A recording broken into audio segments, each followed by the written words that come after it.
and to present the Indian speakers. Thank you. Satyen, Alo, Koshi, can you join us on the head table? Well, the focus of the Indian speakers is much more on the deployment and implementation. And the first speaker is Dr. Satyen Kumar, who is the Chief Technology Officer of Lanco Solar, which is, if I'm not wrong, the largest supplier or the largest installer of solar PV plants in India. Satyen, you have the floor.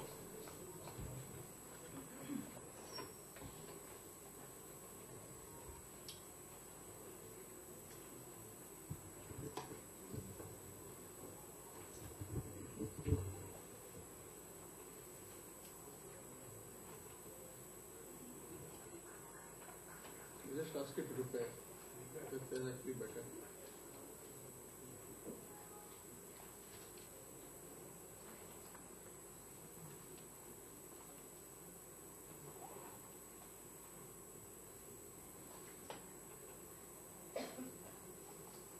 Well, if it doesn't work, I think I can speak otherwise.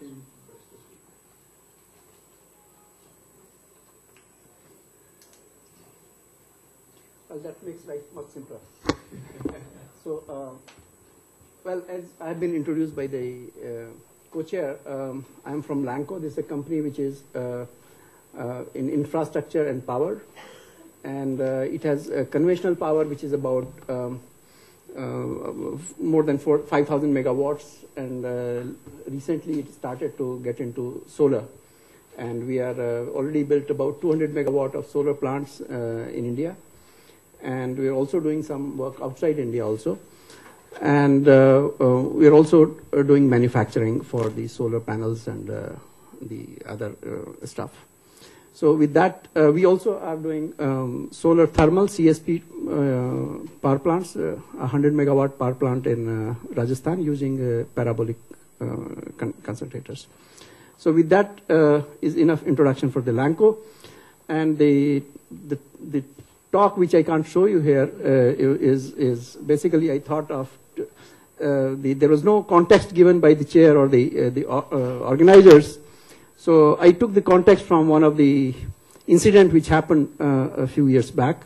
I attended the meeting of Penn IIT in Bethesda, Maryland. And one of the speakers there was Tom Friedman. And Tom Friedman wrote this fat book, The World is Flat. And he was very passionately talking about the book and gave a very nice talk about it. And I got fired and bought the book at the airport itself. While I was coming back, so from the Boston to Paris, I finished the book and I was sort of, that was on top of my mind. So when I met my friends in Paris, I told her about this book. And as the French mind is thinks very differently and have a very softer side of the capitalism and technology. So this, my friend told me that, look, the world is flat, mais il y a les trous dans cette flat world. Et il y a les gens qui sont là, ils ne veulent pas voir cette flat world. So what she said was that there are holes in this flat world. And there are people living below this flat world who can't really see what's happening above. So the topic which I thought today was to really see what can be done in the space of renewable energy for these people. Unfortunately, I can't show you the slides, but let's say that the idea is that the technology, when you're talking about technology, we must ask the question, technology for what, where, okay? And that's what I bring the topic that when you talk about PV, we often talk about PV systems. I have been lucky to be associated with photovoltaics from many long years. These days, if somebody works in photovoltaics for 2 years, he's called some veteran, so I must be a fossil. Okay, so actually I was, in 1984, there was President Mitterrand, and Rajiv Gandhi signed a pact and they had to exchange some visitors. And I was a student at IIT Delhi, and I remember Monsieur Grasso from French embassy, he had to send some exchange visitors. So he pushed somebody from IIT Delhi, being nearest to the embassy, and convinced my professor to send me to France. So I was one of probably the first, and this was before the CEFI Prize started in 1984, to go to École Polytechnique and actually started working on solar. So coming back to the main topic, that what I mean by this is that we should be talking about not only PV systems, which is how the PV has been for all these decades, is that we develop something in the lab, and then we push it to the market, and then see how the market would take it. So basically we have a system, and we look for people to adopt it. I think now the time has come. The PV as a technology is fairly mature. The solar as a technology is fairly mature. Is to look at system PV, okay? And that, I want to differentiate that. That's PV system to system PV. When I say system PV, I'm looking at the system where the user is the part of the system. The environment is the part of the system. The location is part of the system. The moment you look at system PV, you find a lot of new solutions. Okay. So for example, a requirement of somebody sitting in Europe for a power could be very different than somebody sitting in India. Okay, here it could be helping out on, for example, drinking water. It could be helping out for health, or it could be helping out for various other reasons. So when you look at system PV, the user becomes part of this whole system, and you design a solution for it. And that's what is my sort of appeal. And if this had worked, I would have shown you. Maybe I'll try to see if, and I can run through the slides at the end, if it works. But that's what my message is. Okay, so when you, for example, in India, one of the emphasis which is given by the ministry and by various agency is, for example, changing the telecom towers to use renewable energy. Okay, so these are again the concept which are part of the system PV, but at a higher level where the commercials can work out. But there are levels where commercials don't work out in the first instance. Okay, but when you look at the total system, these do work out. So that's one message. And then when you move further down, you see that a lot of issues which can be handled by solar per se, and by other renewables, integration of renewables, biomass, wind into this whole concept, and that's, I think, is my first approach. The second part of the intended talk was also to say that once we start looking in this fashion, again, as I said, the location and the user is part of the system. So, for example, when I look at what was shown by François in the beginning, was a picture where you had a smart grid, okay, where renewables are becoming part of a grid, okay, but there must be a grid first to become a smart. Okay, so the roadmap, the technology roadmap of countries like Europe, countries in Europe, or in, let's say, Japan. I mean, if you look at the roadmap of NEDO, you'd see a lot of integration with the grid, and the smart grid becomes a major concept. Okay, but when the same thing you apply in India, it may not be the picture doesn't come out to be same, because the grid is not reliable.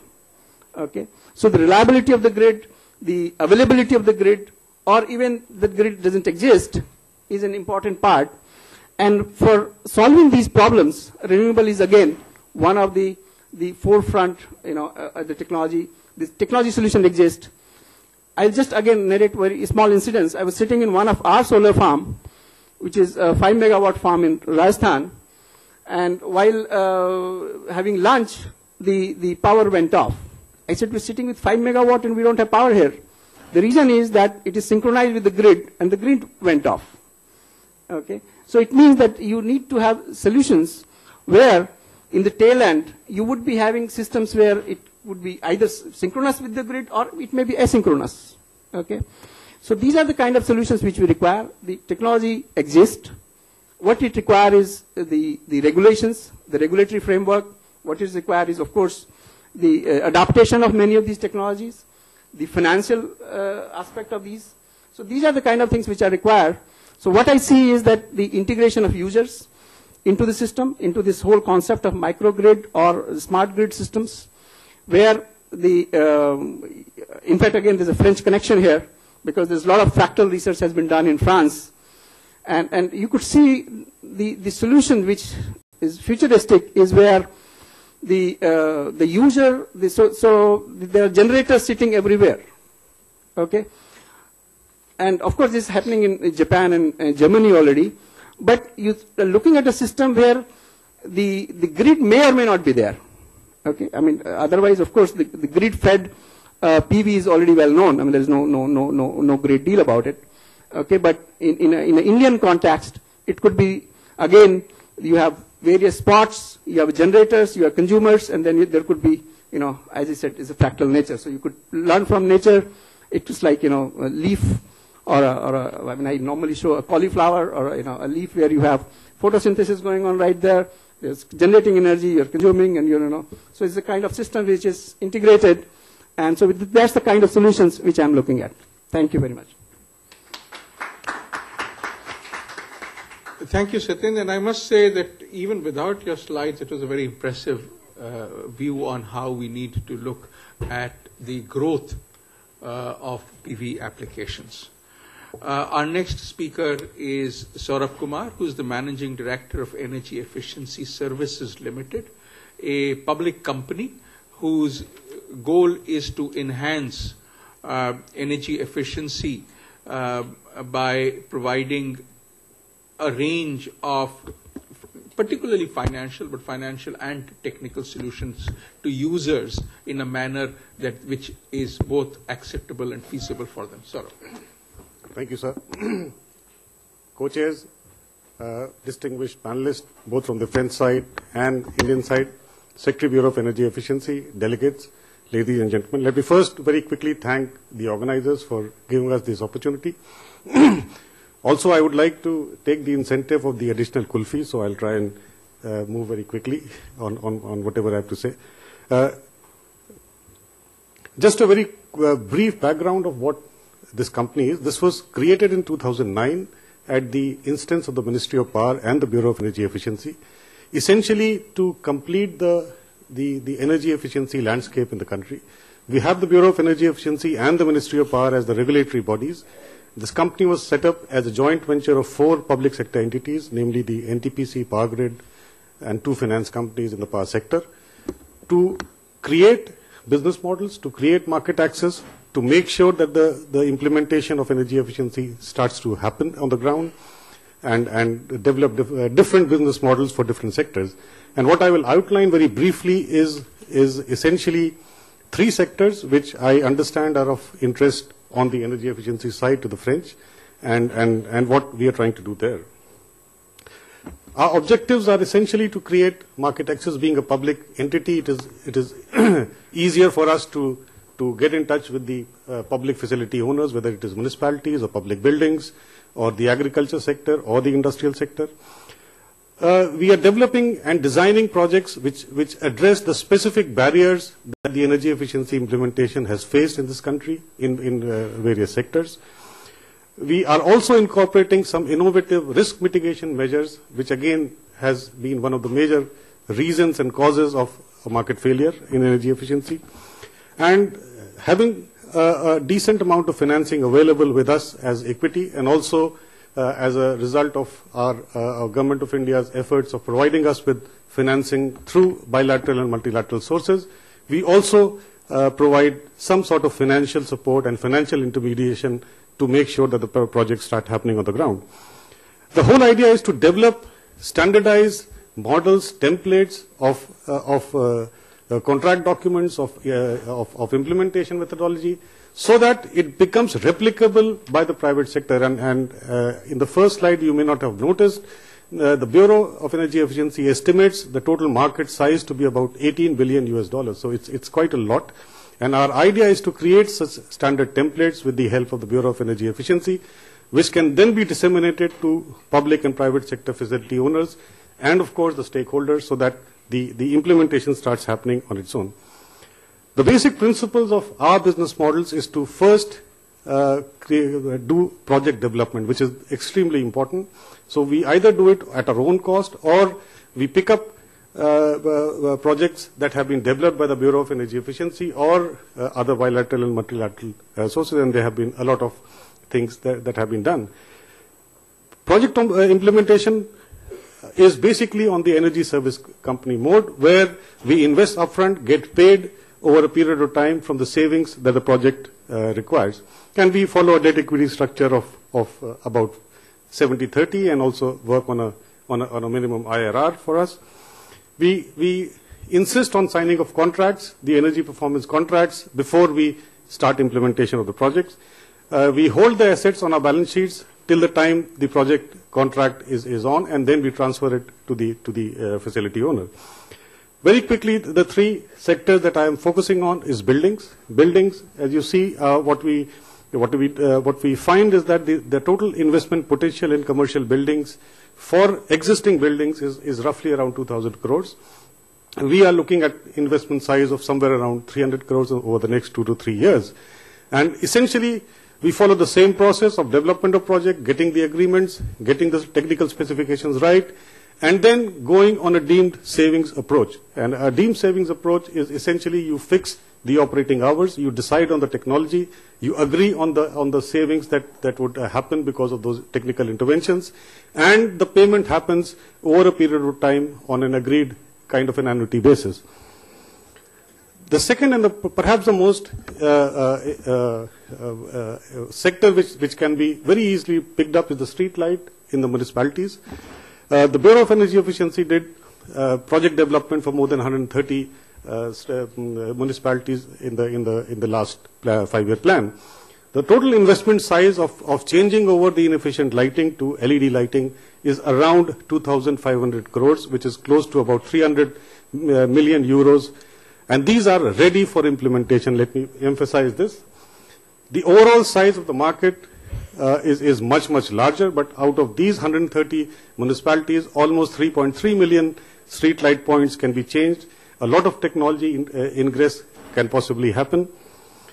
As I said, we have developed a methodology which is very similar to the one that I told you about in the buildings, where we do this technology demonstration, we agree on numbers, and then we, to ensure that the risk is mitigated for a financial investor, we come out with annuity-based contracts.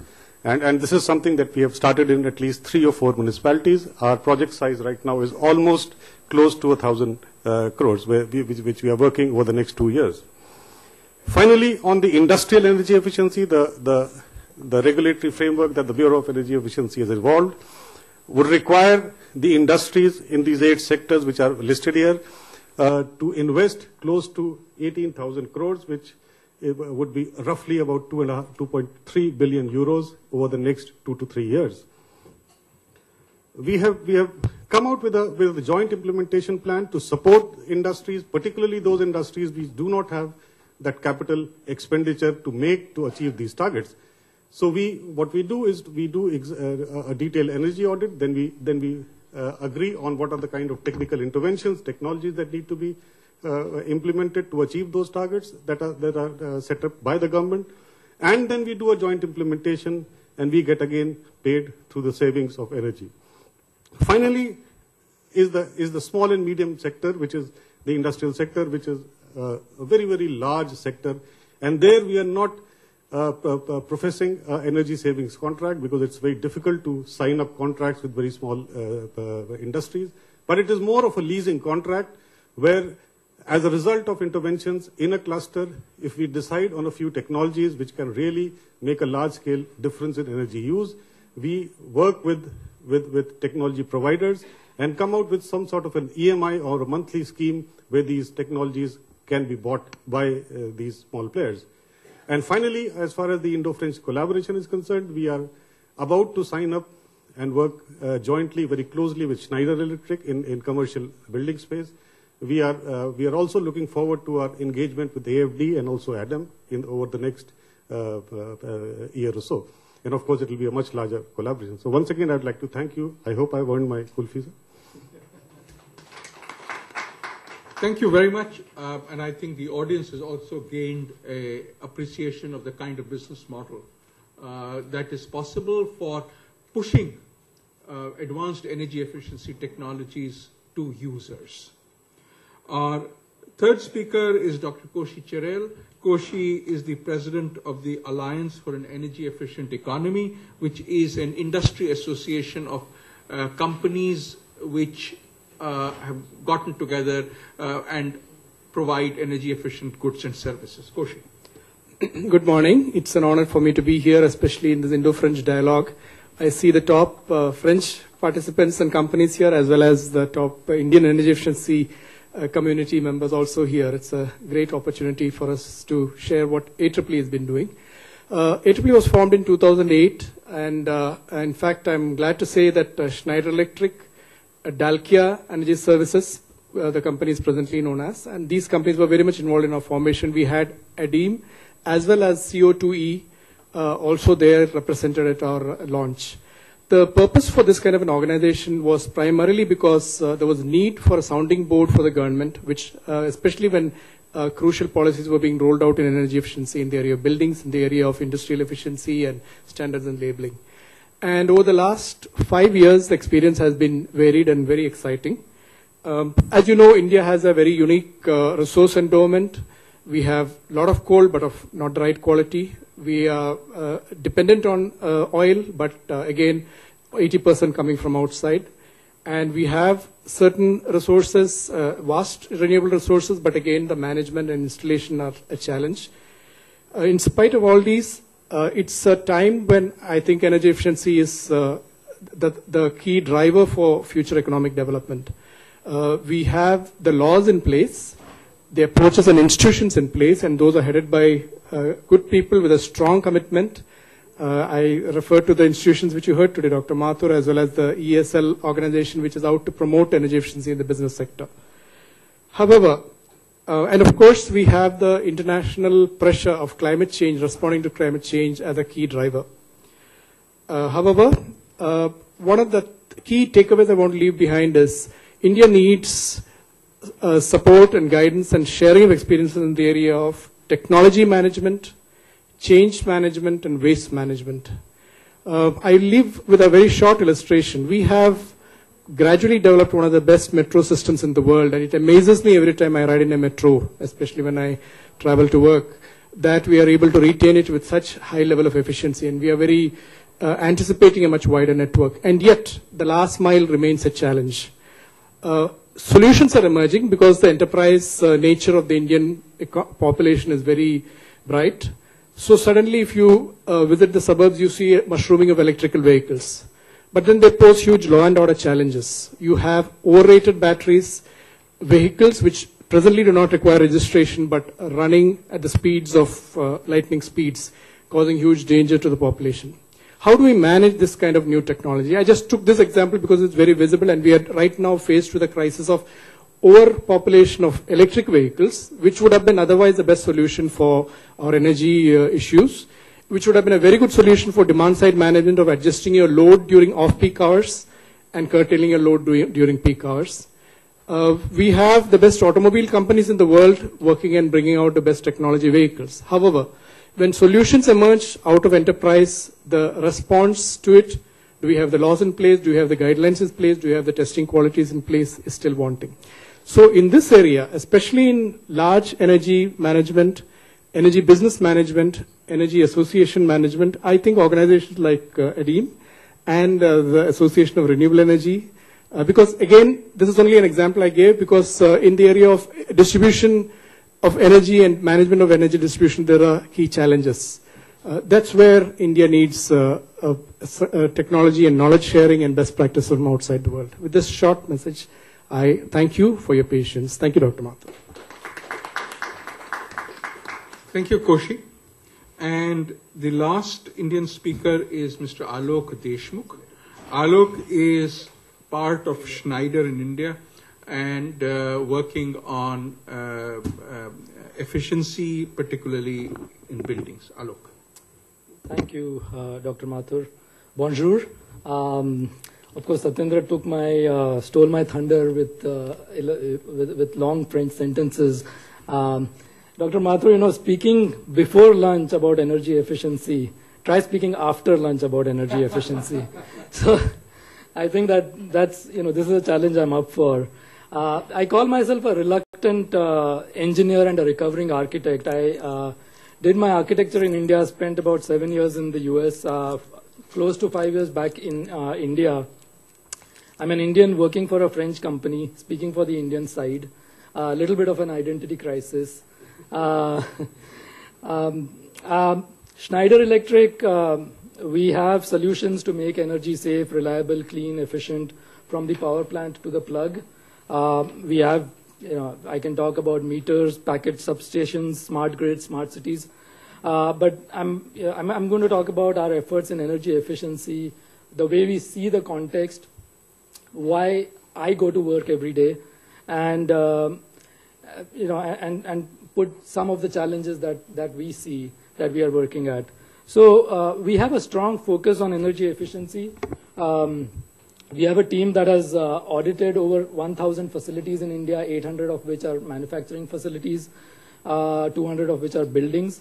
We also are in the middle of a road show to 50 cities in India that we are calling the Experience Efficiency 50 City Yatra, where we are taking the message of efficiency to India, across India. We also have a Spreading Happiness initiative with Sachin Tendulkar that we are taking our solar lanterns to villages in India that don't have electricity. We have about 18,000 employees in India, and of which I think close to 1,000 are research and development employees. So very quickly, for energy efficiency in India, our position is that it is a resource and it is a moral and a social imperative, a strategic imperative for India. A quarter of our population has no access to electricity. Another third of our population has only 4 to 6 hours of access. Our peak demand and energy shortages are in the range of 8 to 15%. And in terms of purchasing power parity, our tariffs are amongst the highest in the world. Our supply and capacity additions are just not keeping pace. We have less than 1% of proven oil resources. We have a lot of coal, but it's a difficult proposition trying to get all that coal out of the ground. We love renewables, but we're not going to be able to scale that up quite as fast as we need. And to maintain economic growth at the rate, even at the slower rate, we need an addition of a 600 megawatt power plant every week or two for the next 15 or 20 years. So that's the kind of challenge that we have in terms of energy security. And we have transmission distribution losses of about 25%. So there cannot be a better context or a better business case for a smart grid. And business as usual practices can get far more efficient cost effectively. Anand spoke about that. Commercial buildings in India on average, this is data that was collected for about 1,000 buildings by the Bureau of Energy Efficiency, consume about 250 to 300 kilowatt hours per square meter per year. I was working on a project in Abu Dhabi a couple of years back, and I found that was about the energy intensity of buildings in Abu Dhabi as well. Much higher temperatures, much higher relative humidities, much more profligate economy, so to speak. And we're at about the same average energy use intensity. And the best practice in India is at about 90 kilowatt hours per square meter per year. A top IT company has a building that has been running at 90 to 100 kilowatt hours per square meter per year for 3 years now. They say that they haven't actually seen an increase in their cost of construction for the last 3 years, and a large part of that is attributed to their whole building integrated energy efficiency approach. Typical air conditioning utilization in India is about 15 to 18 square meters per ton of refrigeration, or 150 square feet per ton of refrigeration. That's what you get when you go to a vendor. What's your room size? You need 1 ton if you have 150 square feet. Best practice today with the technology available today is at around 500 square feet per ton of refrigeration. So the business case makes sense because we have to add about 3/4 of our building stock. We have to add about 3/4 of our power generation capacity over the next 15 or 20 years. So instead of having to add 600 gigawatts over the next 20 years, how about if we were able to crack this energy efficiency nut and get our work done in about 300 gigawatts? What kind of a game changer would that be?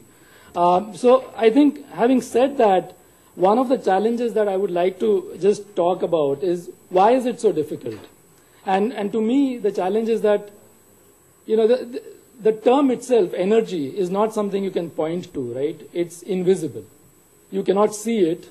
You may be able to point to a photovoltaic panel or a generator, but energy itself is invisible. Energy efficiency is about not using that invisible energy. So, you know, the absence of that which is invisible is what we are working at.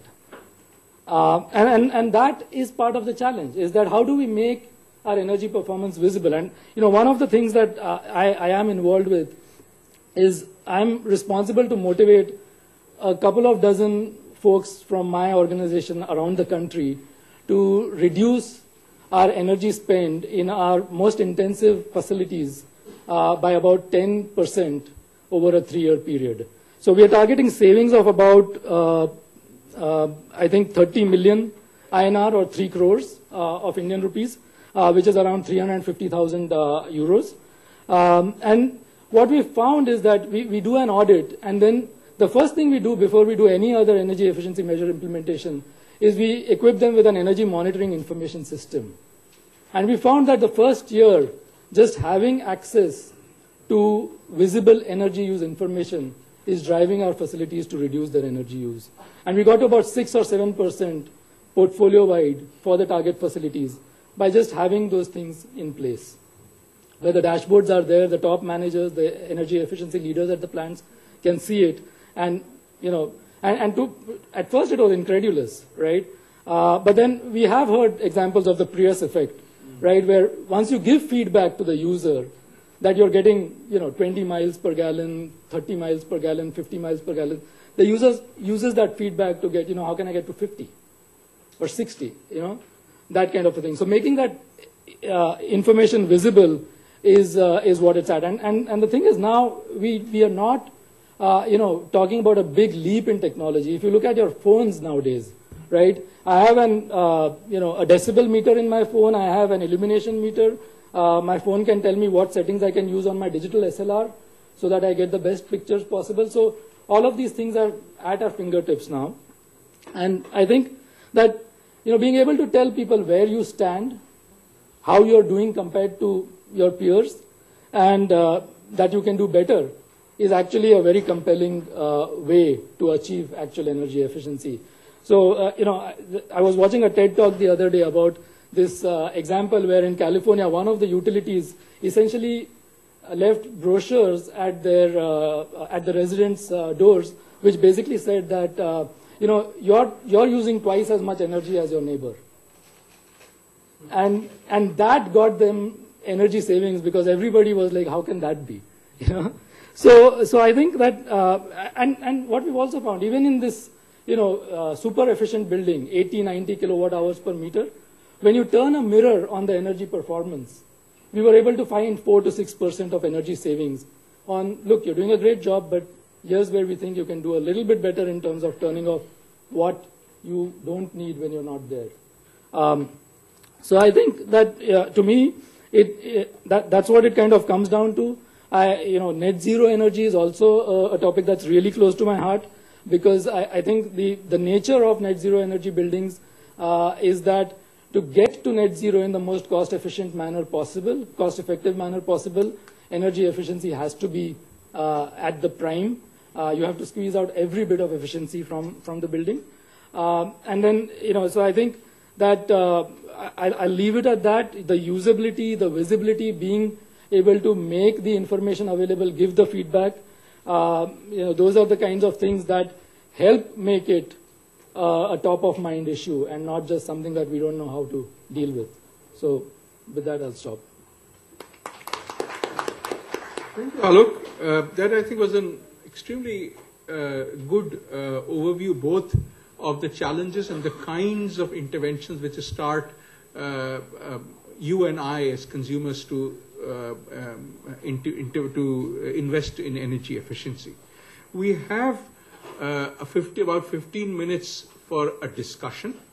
And before we started off, if I could have a show of hands about people who would like to jump in and share their thoughts. It would give me an idea, and therefore I can balance the discussion.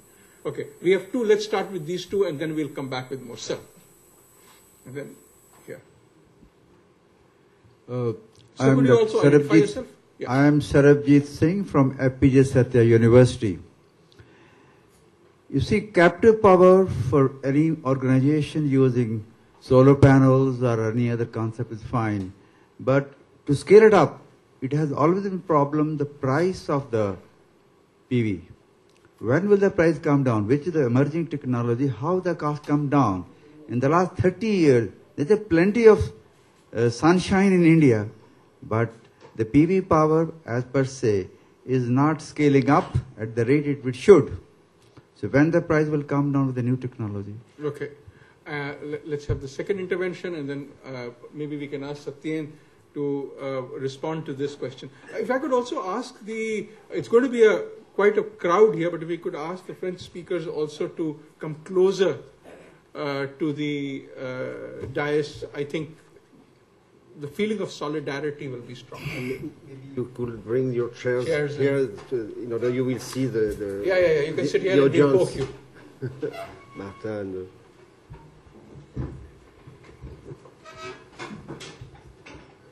Yes, please. Yeah, I'm S. Basu from Chemical Engineering Department, IIT Delhi. We work in the area of hydrogen and fuel cells. So first question I would have is on nuclear energy. We see that Japan is phasing out nuclear energy. In fact, they have stopped. Many of the plant is being stopped now, and most of it will be phased out in a year or two. That's what we have heard. And this is the first question I have. So how suitable it would be for India at least? I know French, they have a very good experience on nuclear reactors. And but for India, I would like to, and also like to hear from our friend from France about the same thing, the safety, and the issue that we would have same thing possibly in India around the coastline when you have these reactors coming up and many plants coming up. This is first question. The next question is about the one which in India and in developed world already we are really ignoring the storage system. For when you talk about renewable energy, the bottleneck right now is storage system. It's not about how much efficiency you have in photovoltaic or solar thermal plant.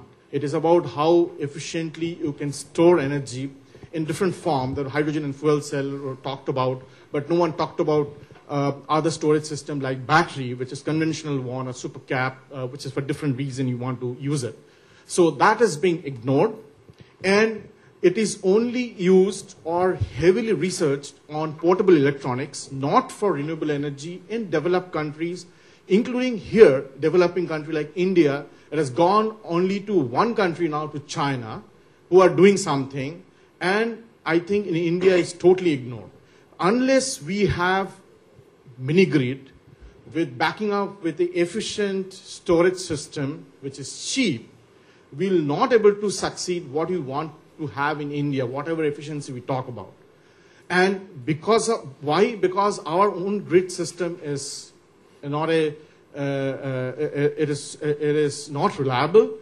In Western world, they can put it in the grid, they can get back or pay back when they put that energy amount in the grid, because that's worked very efficiently. In our case, I'm sure the generator, those who have wind farm, there's a solar farm, they may not get back their due when they talk about really how much they're able to use when they put that in the grid. So these two, I'd like to have some viewpoint from all the whoever is interested from the panelists. Thank you. Okay.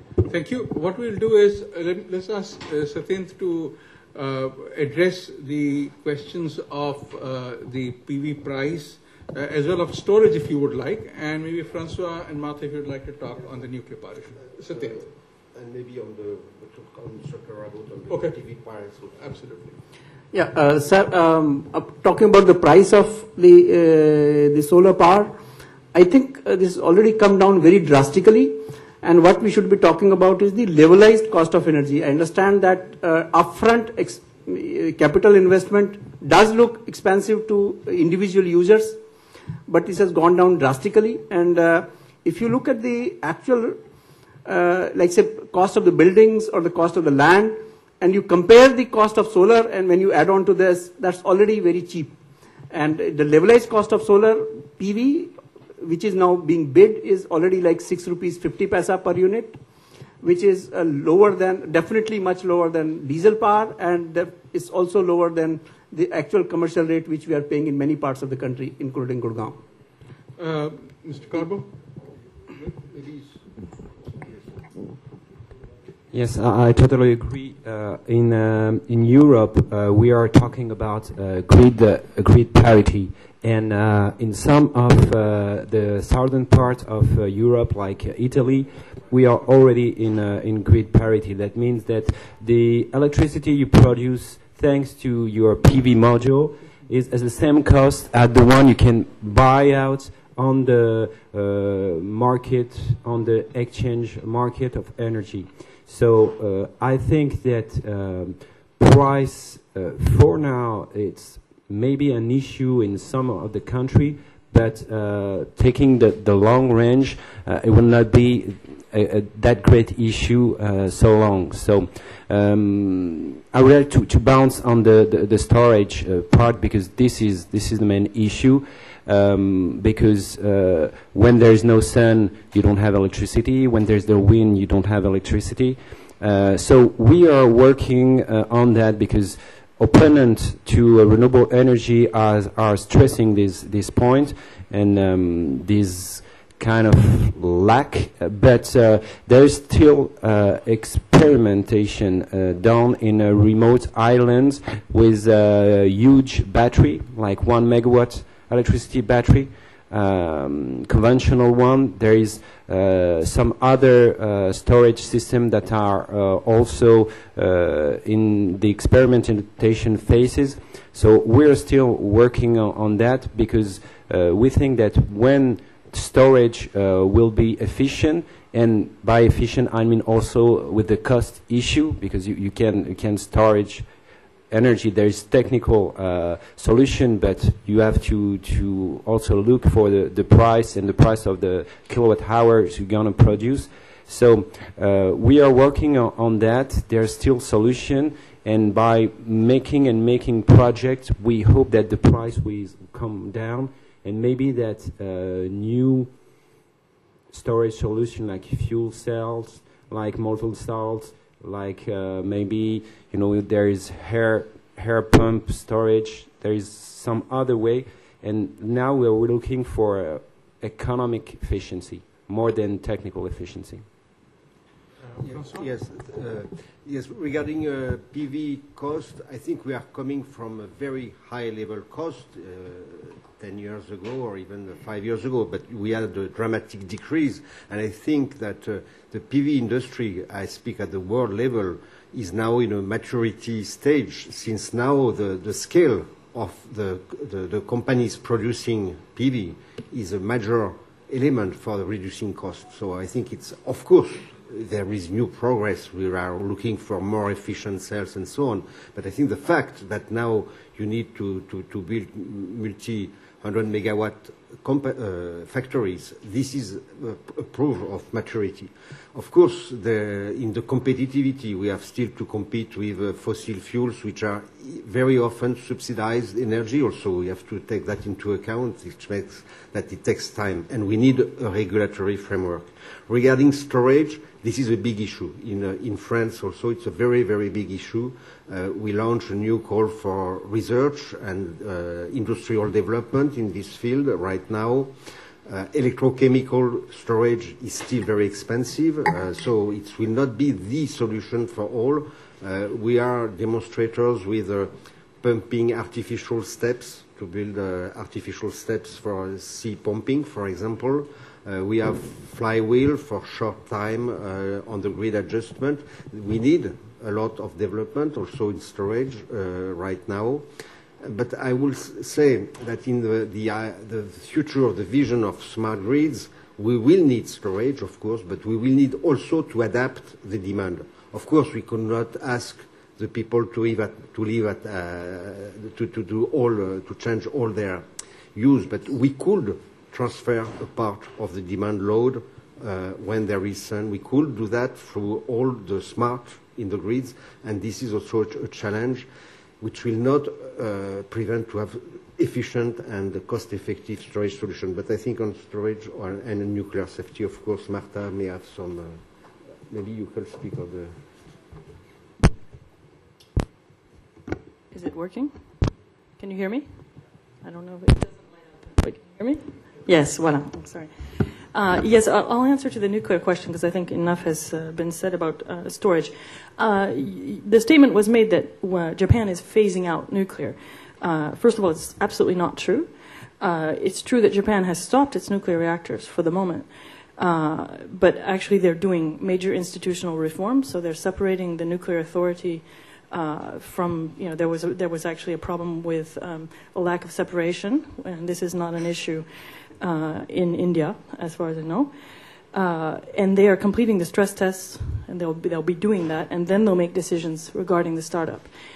So already what's been announced is that 10 plants, basically the pressurized water reactors, will be brought back online in the coming 2 years.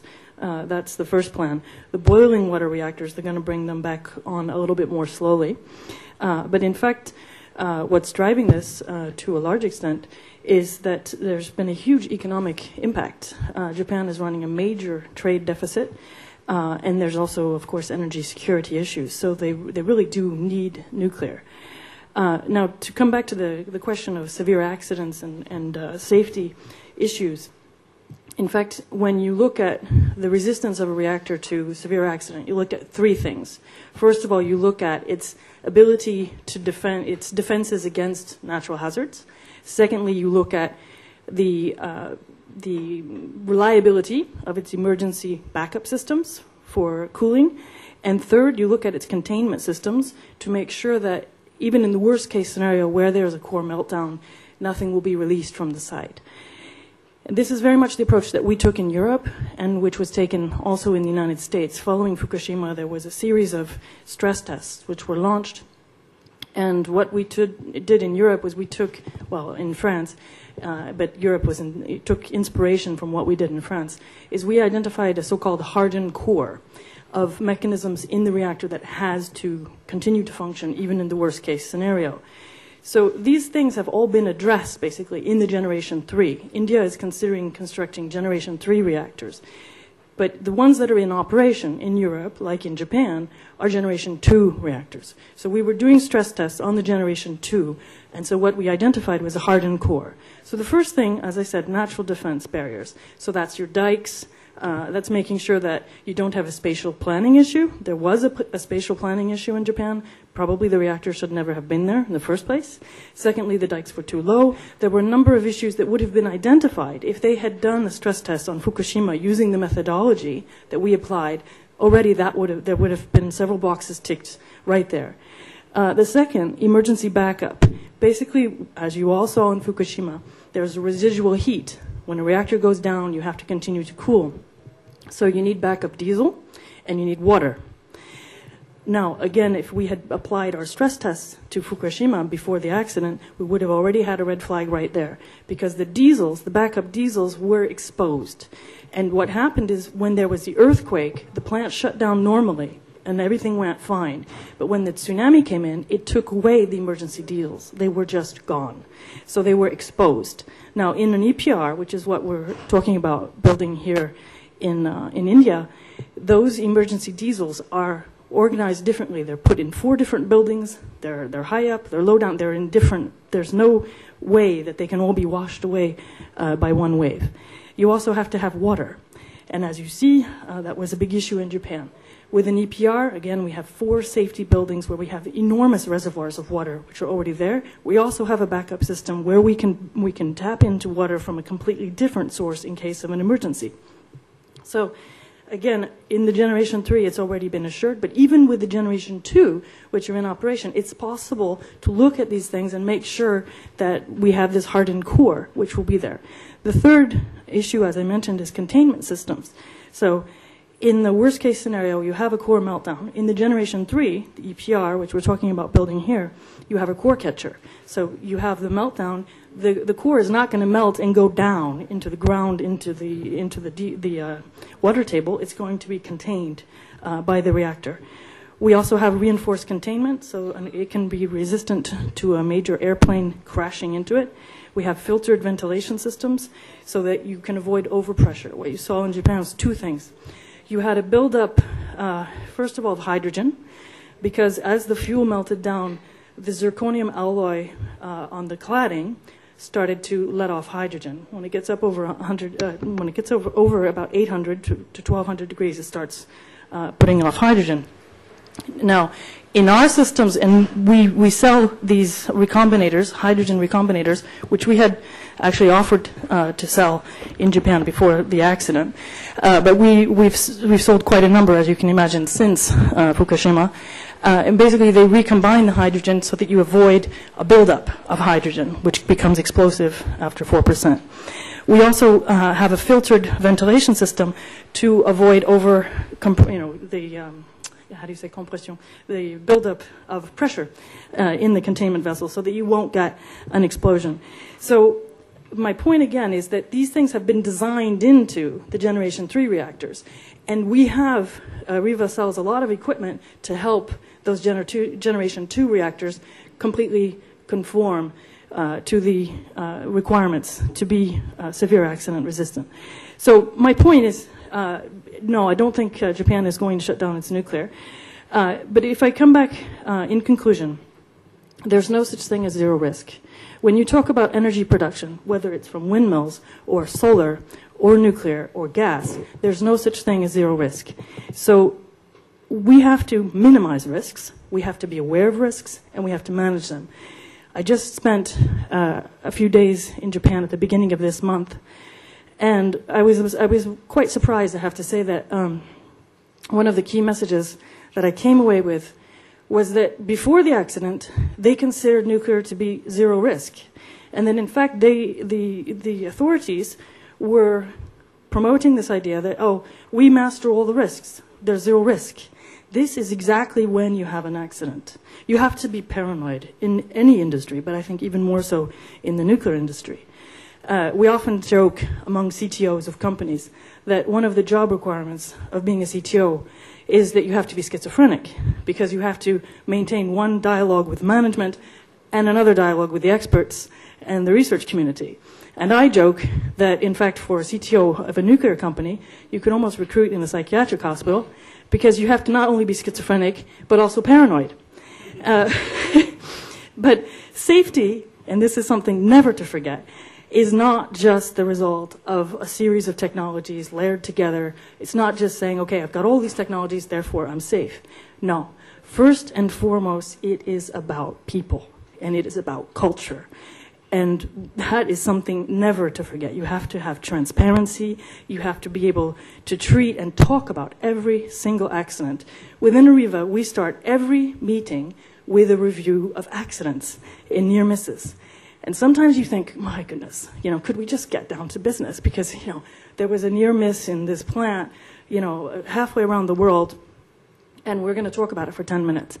But in fact, when I came back from Japan, I realized, no, that's probably the biggest asset that Arriva has, is that culture. Because we discuss it, and we talk about how we could have avoided it. We talk about how to manage it.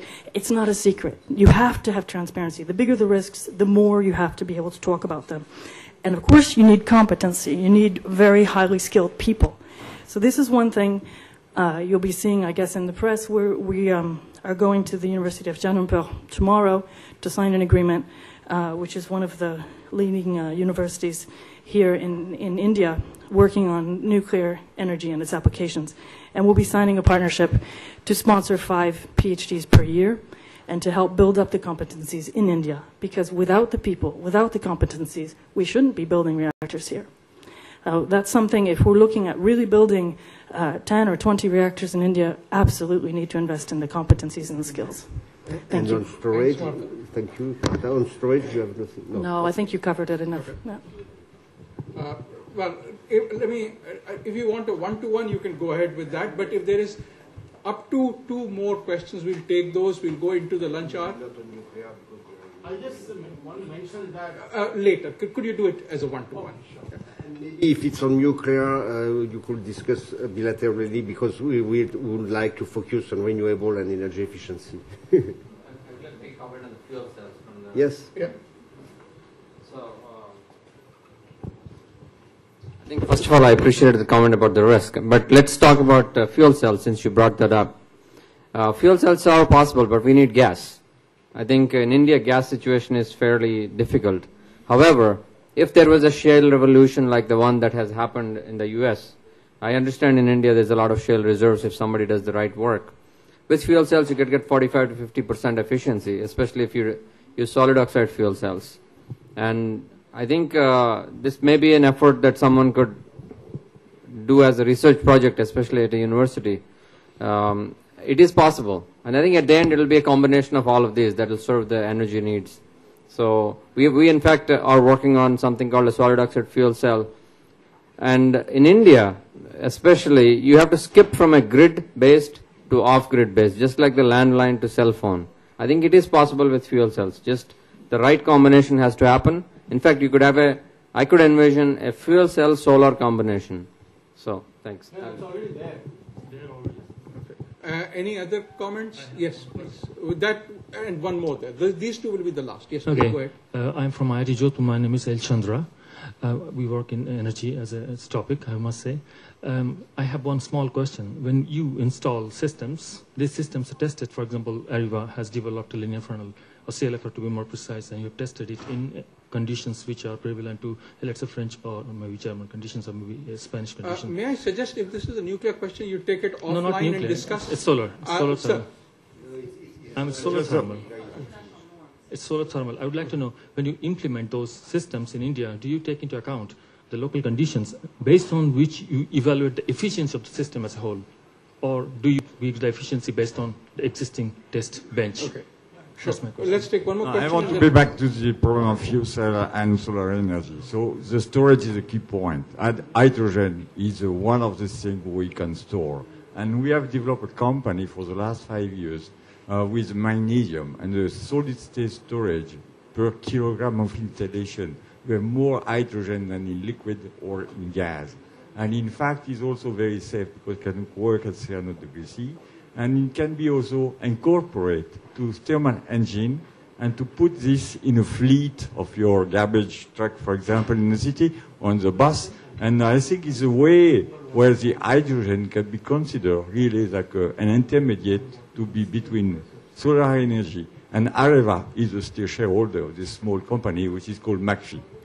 Okay, thank you. So, would you or anybody else like to respond to that question of standards or testing, and therefore the issue, the efficiency in terms of local conditions? Okay. No, go ahead. Yeah, in fact, I think what your question is related to is standards. And norms and standards, of course, are extremely important to every company who's represented here, because energy, we like to say that energy is a globalized market. It's not at all. It's extremely regional. Here, you have shale gas in the ground, but you can't get it out, whereas in the U.S. they have it, they can use it. It's everything but global. So the only way that we can get economies of scale is if we get sort of international standards which allow us to enter into a particular market more easily. So no matter if you're in nuclear or storage or whatever, there are international norms. So these norms for products are set just like for your refrigerator. They're set by the authority. It can be European authority, it can be the United States. Now for nuclear, some countries trust the NRC standards from the US and they require those. Some require the European. And then there are other international bodies like the AFCEN, which work on establishing international standards. But in any case, even if your country says, we want you to conform with these standards, they will then additionally impose tests which will make sure that it will perform properly in whatever is considered the particularity of the given environment. So, for example, we're working with the Chinese user groups in China who wants to build nuclear power plants. We're working on setting up international standards which are adapted to the Chinese environment. But that's pretty much normal in any business that you're in, that the local authority will impose additional tests or standards. Thanks. So you want to just a short word on fuel cells. Of course, at this stage, hydrogen is produced mostly from natural gas. But if we want to have a more free carbon way of hydrogen, we should develop other process to produce hydrogen, and fatal electricity with intermittent renewable energy could be also a way to have low-cost hydrogen. And I think we are looking for this development. And of course, McPhee's company is well known from ADEME.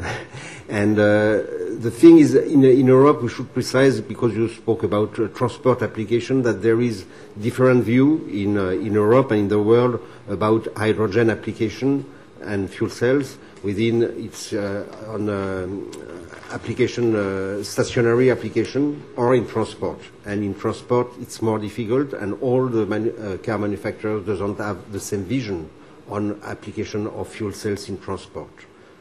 Well, fuel cells clearly are undergoing, in a sense, market penetration. In Australia, for example, fuel cells are now being marketed for homes. And when I looked at the energy analysis, they are run off 5 kilograms LPG cylinders.